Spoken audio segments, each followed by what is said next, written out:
aduga GI pipe ni mai ai taraga sim keling sida no to hoga ham thadaraga na sim har hapde hojiki hapde koina hojiki proposal kano gi returning wa gi da adu GPR ani sure wa tha ki wa ama July ga March da kai ni teng do adu thai na da ma Tagi joma thare tharam ni GPR yaw tharam akoi side te joma thare do nang kambal si kai le la su kai do su nang da di mudi sida le bi se ga ni to da le kai khange ba no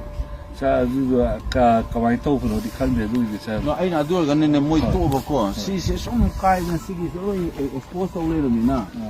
anang ga ibani baro hele pung am ho khane dai ibani ko thada re se na engineer to ko ya ro ni to ni ba GI pipe no ni nang gi pipe gi tai na 40 pura ba adu gi bong na to gi no ho ro du ko sa na GI pa ko udan pa gi ba adu ma to ko pa ne ko u na da so kai gumba GI pipe sin mai thama ga ya bri ko nang no ko tu pirong na mai na mai ai na GI pipe se lai na mai na si da ko na concrete haijan ba ya brava kanada brava adu di kana ro da ko ro kanada ba adu GI pipe si pure da na adu ga kitang amu haigal ga layer se layer ame tong thu ba another row ma ko adu marak se ai khali na nang no nung ko mai na nga no ba phaklong la na ta amma di khabam di sang ga ba sai GI pipe no pure na ke no ha ga ngarang kon khana ban ko GI pipe pure ga mu yu na mu sumai na non chamna ba sawjalaga kero jali gi ta jali gi ta non chamjale da na adu da nung ko malai pa ko thadra ga no ge mas mai na jal hoi sa di kero gi da bo da so sa da to adu phagal la ga GI pa am fu da kana ga tra ba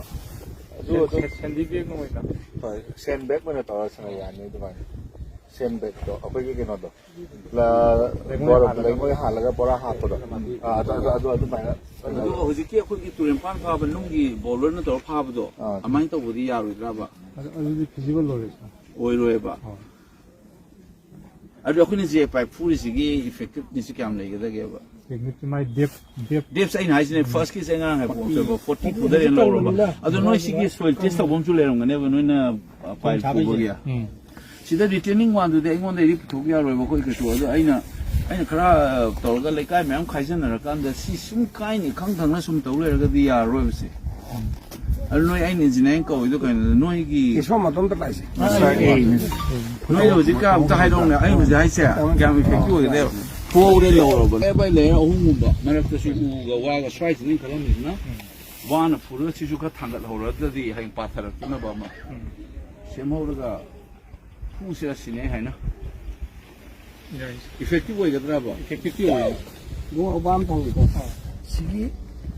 laibak se turin se chat chi ba chat te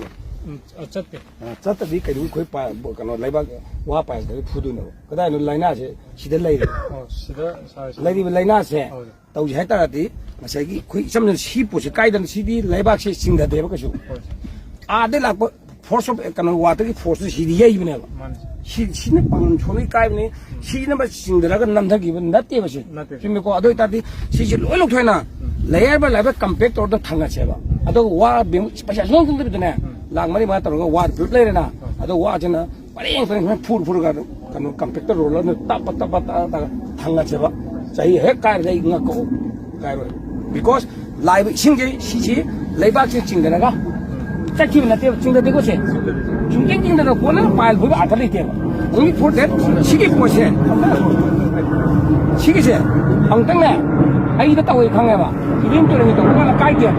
chỉ cái này là bác sĩ xe nào compact rồi nào chúng này là thằng là compact rồi tôi sẽ bài xem lại mà nó bắt stop như thế cả vừa cái nó qua cho nó phụ gì cho nó phụ lang tôi cũng được cái ôi phụ cho lại xin nó thả cái cam gì rất khi được có nó cái tăng này mà hiện tại có xe ấy cái đi đến tôi người tao cái yếu như cái này display xả cái này thì last thì mai cái only sinh cái layer thả cái này mà coi cái đó cái nào mà tarik ko na bataw mo ko chuma layer phụ cái cái này thì sinh để à đi cái chung rồi xem khi direct tham này na si force lại cái cái căn đó này mà si kallan man penga đó na only la humari wa le the pu si le si look correct look to na ado compactor ro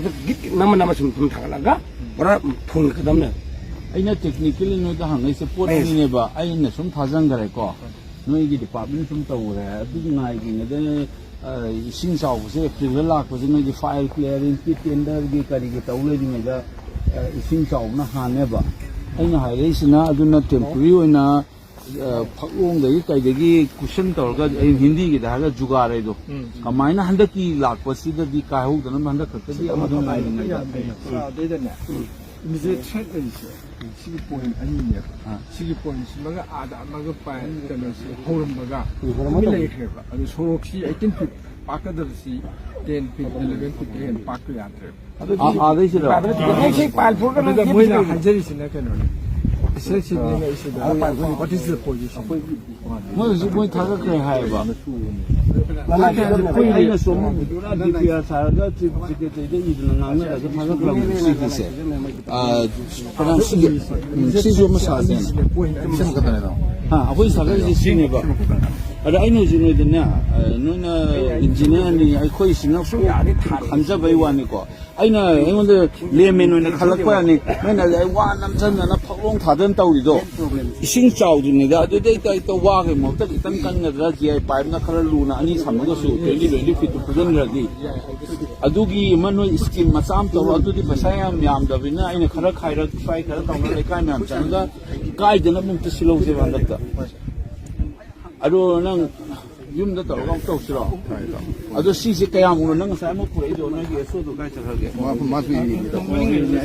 won ba si mo na hai ja si ge kai si de ho la ga noin taw ne hai se 40 meters ne ba 40 wa di 40 into 3.3 ga no 120 ai na ngang pai si eu le